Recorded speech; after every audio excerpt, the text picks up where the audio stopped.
Ravi de vous retrouver pour cette dernière tranche d'information. Il est 23 heures sur RTI 1. On regarde le titre de ce journal.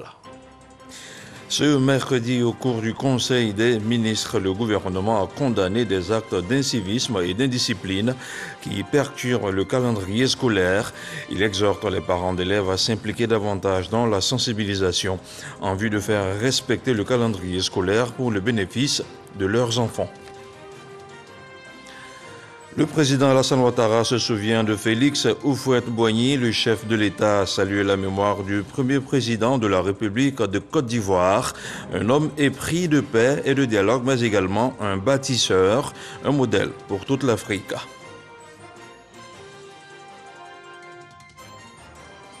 Et puis en Allemagne, le social-démocrate Olaf Scholz a prêté serment ce mercredi. Il devient ainsi chancelier d'Allemagne après avoir été élu par le Bundestag. Il succède à Angela Merkel qui a dirigé le pays pendant 16 ans. Bonsoir à tous. Un conseil des ministres s'est tenu ce mercredi au palais de la présidence de la République. Les violences liées aux congés ont anticipé le recensement général de la population et de l'habitat, la délimitation des territoires et villages de la ville d'Abidjan, l'autosuffisance en protéines animales. Voilà en substance les points abordés au cours de la rencontre bimensuelle, une rencontre suivie par Awa Touré. La Côte d'Ivoire vise l'autosuffisance en protéines animales. Le Conseil des ministres ce mercredi 8 décembre, présidé par le chef de l'État, le président de la République Alassane Ouattara, a adopté un ensemble de projets qui concourent à l'atteinte de cet objectif. L'ensemble de ce dispositif vise notamment à éradiquer les pratiques illicites de pêche dans les eaux sous juridiction nationale, ce qu'on appelle généralement notre zone économique exclusive, d'assurer l'efficacité des activités de suivi, de contrôle et de surveillance des pêches et contribuer à la conservation des ressources halieutiques, mais également améliorer la productivité halieutique et garantir la sécurité alimentaire. Le Conseil a également examiné les conclusions des travaux d'analyse des préoccupations soumises par le secteur privé à l'issue du séminaire gouvernemental d'avril 2021. La réduction des délais de paiement des créances des entreprises sur l'État et la mise en place d'un système intégré de traçabilité. La sécurité juridique et judiciaire de l'investissement privé, la lutte contre la corruption et le renforcement de la bonne gouvernance, la lutte contre la fraude, la contrefaçon, la contrebande et la concurrence déloyale. En vue d'encadrer la croissance du pôle urbain, le gouvernement a autorisé la réalisation du plan d'urbanisme directeur des chefs-lieux de département et de région, ainsi que la délimitation des terroirs et des villages de la ville d'Abidjan. Il s'agit à terme de répertorier et de cartographier tous les villages du district autonome d'Abidjan qui sont estimés à environ 189 afin d'assurer une meilleure gestion du foncier et de prévenir les conflits fonciers intercommunautaires. Ce projet est prévu sur la période 2021-2023 pour un coût global de 1,2 milliard de francs CFA. Le Conseil des ministres s'est par ailleurs prononcé sur les violences en milieu scolaire liées au phénomène des congés anticipés. Pour quelque marginal que puisse être le phénomène, il est intolérable, il est inacceptable. Et des consignes ont été données pour que des sanctions administratives soient prises allant de l'exclusion temporaire à l'exclusion définitive en cas de récidive. Il pourrait s'en suivre donc des sanctions judiciaires. Et puis, le recensement général de la population et de l'habitat, le Conseil a autorisé une autre phase de prolongation et de ratissage jusqu'au 14 décembre. Le ministère du Plan estime environ 3 millions de personnes encore à recenser afin que ces objectifs soient atteints. Sur Abidjan, il y a encore quelques difficultés dans certaines communes, notamment Cocody, Marcory, zone 4, Port-Boué et Bingerville, mais on note qu'il y a de plus en plus d'engouement aujourd'hui autour de ce recensement. Cette phase de prolongation du ratissage sera la dernière et nous pensons qu'à l'issue, nous aurons atteint donc nos objectifs. Notons que la 6e édition de la Semaine nationale des arts et de la culture est prévue pour se tenir du 16 au 22 décembre à Yamoussoukro. Pays invités, le Burkina Faso, le Mali, la Guinée et le Maroc. 28 ans après son décès, le chef de l'État a rendu un hommage au premier président de la République de Côte d'Ivoire. Selon Alassane Ouattara, Félix Houphouët-Boigny était un modèle pour la Côte d'Ivoire, mais également pour toute l'Afrique. D'autres Ivoiriens ont également salué la mémoire de Félix Houphouët-Boigny. Le témoignage de Michel Diré. Le 7 décembre 1993, Félix Houphouët-Boigny décède à Yamoussoukro à l'âge de 88 ans. À la faveur du 28e anniversaire de sa mort, le président Alassane Ouattara, dans un tweet, salue la mémoire de Félix Houphouët-Boigny, père fondateur de la nation ivoirienne, qui demeure un modèle pour la Côte d'Ivoire et l'Afrique. Fin de citation. Le général Abdoulaye Coulibaly, ex-pilote de Félix Houphouët-Boigny, revient sur cette douloureuse journée du 7 décembre 1993. À notre grande surprise, à la prise d'armes au plateau, le président, le Premier ministre à l'époque, donc Alassane Ouattara, a passé les troupes en revue et nous a demandé d'aller à Yamoussoukro avec lui. Et moi, c'est à l'arrivée à Yamoussoukro que je me suis rendu compte que le président était décédé le matin. Moi, je ne savais pas. Heureusement, puisque je ne sais pas comment j'aurais pu faire le vol avec lui si j'avais été prévenu avant. J'avoue que pendant au moins deux ou 3 heures, il s'est passé beaucoup de choses dans ma tête, des souvenirs. J'ai quand même pu faire le vol retour avec le président Ouattara. Je crois que ça a été également la fin de ma carrière aéronautique. Fin d'une carrière aéronautique bien remplie auprès de Félix Houphouët-Boigny, passionné de sport mais surtout de boxe. Seya Robinson raconte comment sa carrière décolle après sa rencontre avec Houphouët. En 1973, j'ai gagné un Italien, Riga, il s'appelle Riga, au chaos. C'est ainsi que le grand supporter de la boxe, Félix Houphouët-Boigny, m'a invité à son bureau. Quand je suis parti, il m'a félicité. Voilà, c'est comme ça que ça a commencé. Quand Cassius Clay boxait au Zaïre, en 1974, contre Foreman, il m'a déplacé pour aller regarder ce combat au Zaïre. Ici où je suis, c'est lui qui m'a aidé à payer la maison. L'ancien directeur des plantations d'Houphouët témoigne également de sa générosité. Il me dit, Sissoko, voilà, je veux faire des grandes plantations, mais je veux faire du social. Je n'ai pas besoin d'argent. Si c'est l'argent, je vais dégager un coin à Abidjan, je vais mettre des villas et puis je vais avoir l'argent. Mais je veux faire du social, c'est pour vous tous. Un jour viendra, vous allez être actionnaire avec mes enfants sur ces plantations-là. Donc, la forêt est là, les machines sont là, faites-moi savoir ce que vous savez faire. Voilà comment je me suis donné moi aussi tous ces manguiers que tu vois là, 300 hectares manguiers, 300 hectares avocatiers. À chacun son héritage, le général Coulibaly garde le sien avec soin. Alors ce fauteuil est celui qui était dans l'avion présidentiel en 1993. Et après 6 ans d'utilisation, le président Houphouët-Boigny nous a autorisé à changer le fauteuil. Alors j'ai demandé, bien sûr, je vais demander à avoir ce fauteuil chez moi. Et il a accepté. Et je vois que, vous pouvez le constater, il est encore solide. Et c'est un fauteuil qui a été utilisé par le président Houphouët pendant 6 ans.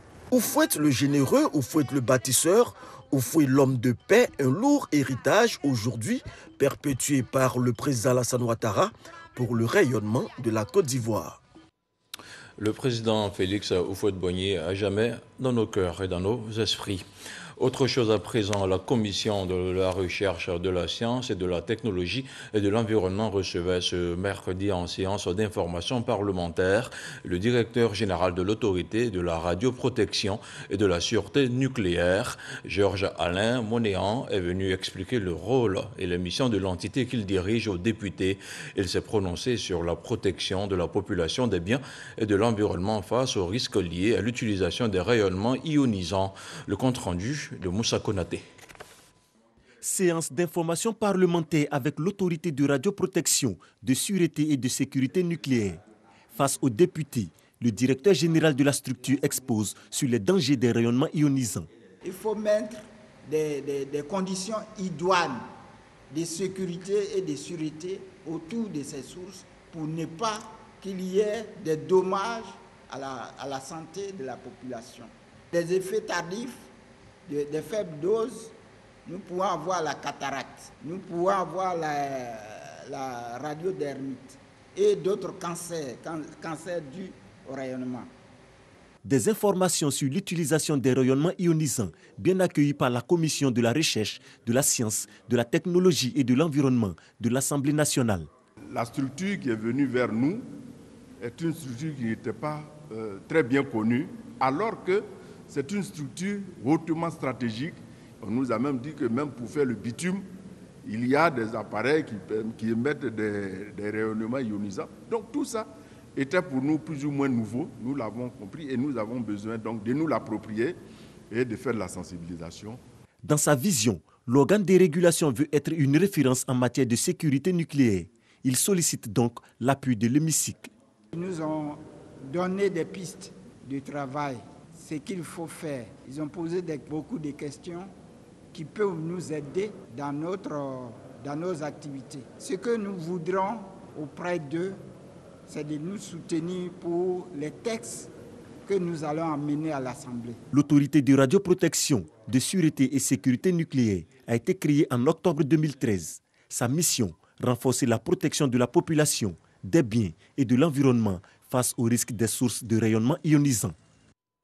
Le garde des Sceaux, ministre de la Justice et des Droits de l'Homme, était devant le Sénat. Son centre embilé a présenté 2 projets de loi. L'un apporte des modifications au code pénal et le second portait sur les mesures de protection des victimes des violences domestiques et de viols. Le garde des Sceaux est également revenu sur le vent qui porte sur la rumeur de l'homosexualité en Côte d'Ivoire. Depuis le Sénat, on retrouve le compte-rendu de Kader Sogodogo. Sansan Kambilé au Sénat. Le garde des Sceaux, ministre de la Justice et des Droits de l'Homme, est un habitué des lieux. Il n'hésite pas à répondre à toutes les préoccupations des sénateurs. L'actualité récente a été marquée par une prétendue loi visant à légaliser l'homosexualité en Côte d'Ivoire. La question lui a été posée. Le 28 octobre dernier, j'ai présenté à la Commission des Affaires générales et institutionnelles un projet de loi modificatif du Code pénal. Et en son article 126, ce projet de loi réprime les discriminations. Il faut qu'on soit clair, il s'agissait de réprimer les discriminations. Et parmi les cas de discrimination, on faisait référence à l'orientation sexuelle. Certains députés, lors des débats, ont estimé que l'orientation sexuelle correspondait à l'homosexualité. En tant que représentant du président de la République et du gouvernement, il ne s'agissait pas de faire adopter un texte à polémique. Non, il s'agissait de faire passer un texte qui soit perçu et compris par tous de façon égale.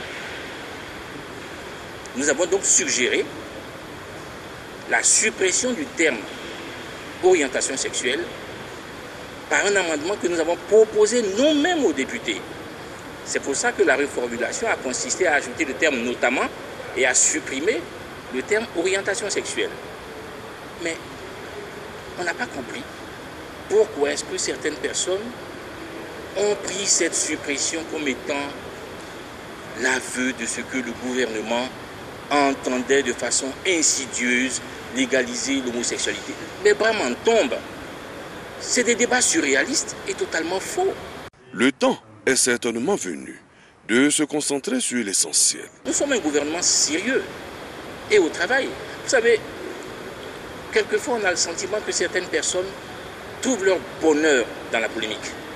Mais nous trouvons notre bonheur dans le travail pour nos concitoyens. Donc on n'est pas adepte de la polémique. Inutile et stérile, d'autant plus que l'amendement est passé et le texte a été adopté à l'unanimité. Si vous voulez parler de mariage homosexuel, ce n'est pas dans le code pénal qu'on fera un mariage homosexuel. On a la loi sur le mariage. Mais alors d'où vient-il qu'on interprète et certains sont devenus des stars des réseaux sociaux? Vous savez, nous, au gouvernement et surtout au ministère de la Justice, on n'entend pas s'inscrire dans ce genre de polémiques qui sont totalement inutiles, dénuées de tout intérêt. Pour ce passage devant les sénateurs, 2 projets de loi ont été adoptés à l'unanimité. Atteinte à la vie privée, harcèlement moral sont passifs de poursuites judiciaires.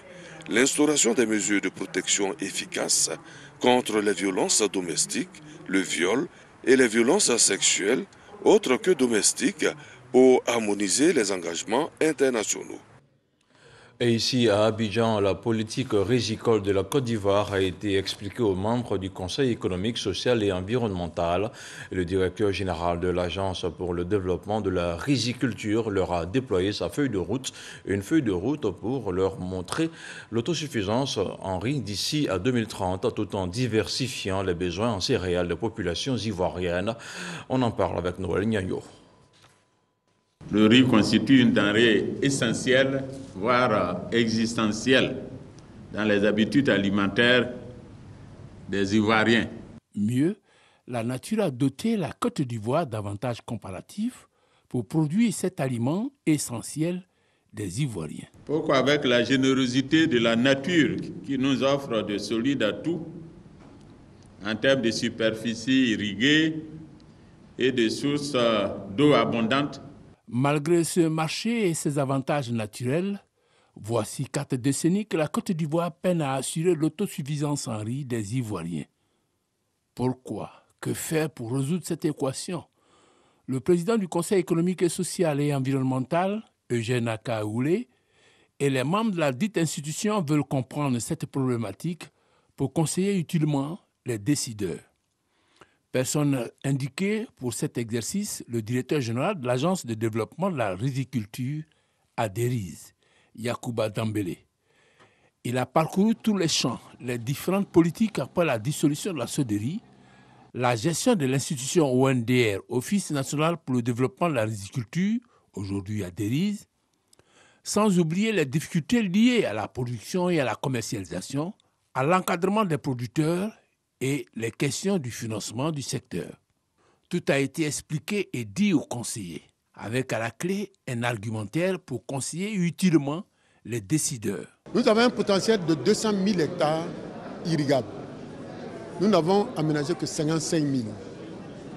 Notre objectif, c'est de monter en Afrique à 118 000. Comme ça, on est de moins en moins dépendant de la pluie. Vous avez le mil, vous avez le sorgho, vous avez le fonio, vous avez le maïs. C'est les éléments sur lesquels l'État doit aussi mettre de l'accent pour que la pression soit moins sur le riz et le riz peut se développer de manière sereine.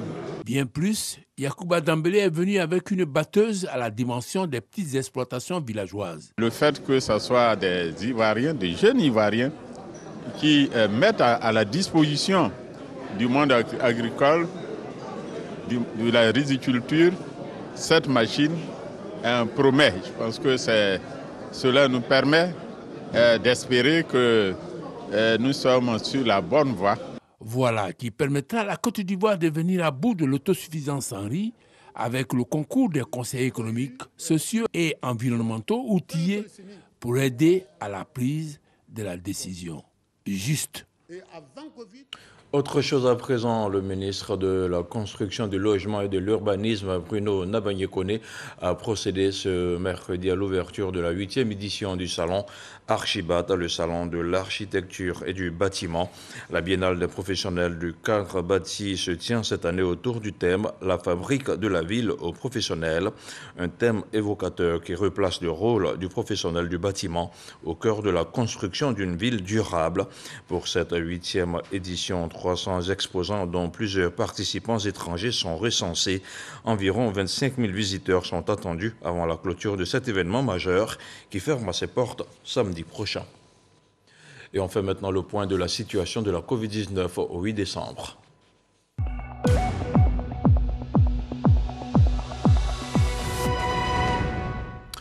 Le ministère de la Santé, de l'Hygiène publique et de la couverture maladie universelle a enregistré ce mercredi 8 décembre 13 nouveaux cas de Covid-19 sur 2083 échantillons prélevés, soit 0,6% de cas positifs, 19 guéris et 0 décès. À la date du 8 décembre, la Côte d'Ivoire compte donc 61 857 cas confirmés, dont 60 909 personnes guéries, 706 décès et 236 cas actifs. Le nombre total d'échantillons est d'1 168 065. Le 7 décembre, 32 848 doses de vaccins ont été administrées, soit un total de 4 718 017 doses du 1er mars au 7 décembre. Le ministre de la Santé, de l'Hygiène publique et de la couverture maladie universelle invite toutes les personnes de plus de 18 ans à se faire vacciner dans les centres dédiés. Il rappelle que la vaccination contre la Covid-19 est gratuite et volontaire. L'ONPC, l'Office national de la protection civile, se voit équipé de matériel de secours nautique et informatique. Le don de l'ambassade de France en Côte d'Ivoire est estimé à 55 millions de francs CFA. Il a été réceptionné par le ministre de l'Intérieur et de la Sécurité. Angela Diallo, Sidonie Davila. C'est avec un sentiment de joie que les agents de l'Office national de la protection civile ont reçu du matériel de secourisme, du matériel nautique et informatique. Au nom de l'ensemble des pompiers, je voudrais vous adresser l'expression de notre gratitude et souhaiter que ce partenariat que la France et la Côte d'Ivoire ont noué se poursuive pour le bonheur de l'ensemble de nos populations. C'est du matériel de secours d'une valeur de plus de 50 millions de francs CFA, comprenant entre autres des tenues de sauvetage, des ordinateurs, des sacs de premiers secours, offerts par l'ambassade de France aux acteurs de la protection civile. Je suis aujourd'hui ravi de pouvoir remettre à l'ONPC un ensemble de matériel. Il s'agit de matériel de secourisme pour la formation des pompiers, l'armement des centres de secours. Il s'agit également d'équipements informatiques destinés à la future salle de gestion interministérielle de crise. Ce don s'inscrit dans le cadre de la coopération qui existe entre la Côte d'Ivoire et la France. Ce partenaire n'est pas à sa première action en faveur de la sécurité des populations ivoiriennes. Au-delà de l'appui en équipement que nous saluons, la coopération française continue d'appuyer l'ONPC dans la formation et le renforcement des capacités des pompiers civils. Le défi qui s'impose à nous est de mettre en place une protection civile forte, capable de développer la préparation nécessaire et la réponse optimale face aux risques et à toutes sortes de catastrophes. L'Office national de la protection civile détient 30 centres de secours d'urgence implantés dans les différents chefs-lieux de région de la Côte d'Ivoire. La résilience et la relance économique des États africains dans un monde post-Covid-19 étaient au cœur des échanges du 7e forum de Dakar. Les défis sécuritaires ont aussi été abordés par les participants. Après donc 48 heures de travaux et avant la clôture du forum, les participants ont proposé des solutions. Mahama Traoré était notre envoyé spécial à Dakar. Durant ces 48 heures d'assises, le 7e Forum international de Dakar sur la paix et la sécurité en Afrique n'a pas failli à sa vocation, celle de réfléchir et d'échanger pour proposer des solutions aux maux sécuritaires qui minent le continent. Par exemple, sur le sujet brûlant du terrorisme qui gagne en ampleur, des remèdes sont préconisés. Si vous avez des populations qui vivent dans des conditions socio-économiques très précaires, vous générez de l'insécurité.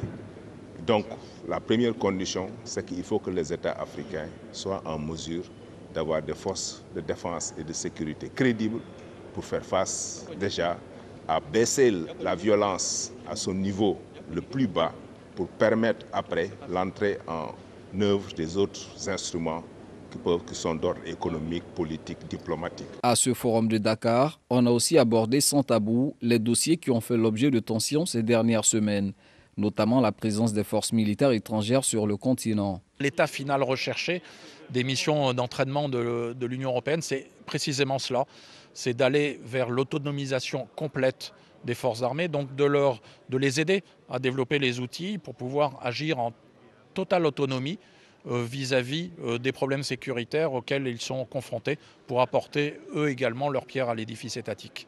Cet objectif d'autonomisation des forces militaires africaines ne se fera pas sans moyens financiers, un défi rendu complexe par la survenue de la pandémie de la Covid-19 qui a largement dominé les débats à ce forum. Pour une relance économique rapide, les participants au forum de Dakar plaident pour relever de 33 à 100 milliards de dollars la part de droits de tirage spéciaux promise par le Fonds monétaire international aux États africains. Retour à Abidjan où les meilleurs acteurs de l'émergence ont été récompensés le week-end dernier. Le conseil technique du président de la République ainsi que 6 autres personnalités de la sphère politique, économique et culturelle ont reçu leur distinction. Lassina Ouattara ou encore l'ASPR a été désigné homme de l'année 2021 par le Record, le réseau des communicateurs pour la République. Le compte-rendu de Serge Pacom Didi avec le commentaire d'Abou Sanogo.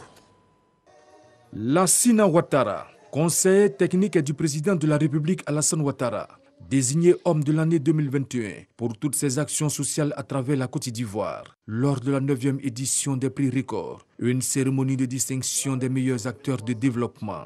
Outre le collaborateur du chef de l'État, des opérateurs économiques, des chefs d'entreprise nationales et internationales basés en Côte d'Ivoire ont été honorés. Aux côtés du président de la République, il traverse toutes les contrées de Côte d'Ivoire pour apporter son soutien à tous ceux qui sont en détresse, à toutes les couches vulnérables. Le mérite des acteurs culturels a été également reconnu. Ainsi, Obamso a reçu le prix de la meilleure révélation coupé décalé, rythme musical ivoirien. Le Zouglou avec l'artiste Yabongo Louva est reparti avec le prix du meilleur artiste Zouglou. Ça fait toujours plaisir de recevoir une distinction. Ça veut dire qu'il y a un travail qui est suivi. Donc, on est fiers, on remercie les organisateurs. Ce prix, spécialement, c'est pour tout le Zouglou. La palme d'or de cette distinction des meilleurs acteurs de l'émergence est revenue à Lassina Ouattara, qui a dédié son prix au président de la République, Alassane Ouattara. Merci au président de la République, Alassane Ouattara. Ce prix est dédié à mon grand frère, le Premier ministre Amadou Coulibaly. Ce sont au total 7 personnalités de la sphère politique, économique et culturelle qui ont vu leurs efforts pour l'émergence de la Côte d'Ivoire célébrés par le réseau des communicateurs de l'émergence, Record. Dans l'actualité hors de chez nous, une explosion dans la zone de Bandiagara, dans la région de Mopti, au centre du Mali, a tué au moins 7 casques bleus togolais et fait au moins 3 blessés graves. Ces soldats de la mission de l'ONU au Mali faisaient partie d'un convoi logistique de la MINUSMA qui se rendait à Sévaré quand leur véhicule a heurté un engin explosif. Le secrétaire général de l'ONU, Antonio Guterres, condamne fermement cette attaque odieuse, a déclaré à New York son porte-parole Stéphane Dujarric. Il appelle les autorités maliennes à faire tout pour identifier les coupables et les traduire en justice, a-t-il ajouté. Et puis hors du continent africain, prêtant serment devant la Constitution, Olaf Scholz, 63 ans, est officiellement devenu depuis ce mercredi 8 décembre le 9e chancelier de la République fédérale d'Allemagne. La candidature d'Olaf Scholz a reçu une large majorité de 395 voix sur 707 exprimées. Il succède officiellement à Angela Merkel qui aura passé 16 ans à la tête du Bundestag. Olaf Scholz devient chancelier à la tête d'une coalition associant le SPD, les écologistes et les libéraux. Merci à vous d'avoir choisi RTI 1 pour vous informer. Ce journal est terminé. Il a été préparé par l'ensemble des équipes techniques et rédactionnelles. Que la paix soit avec vous. Bonsoir.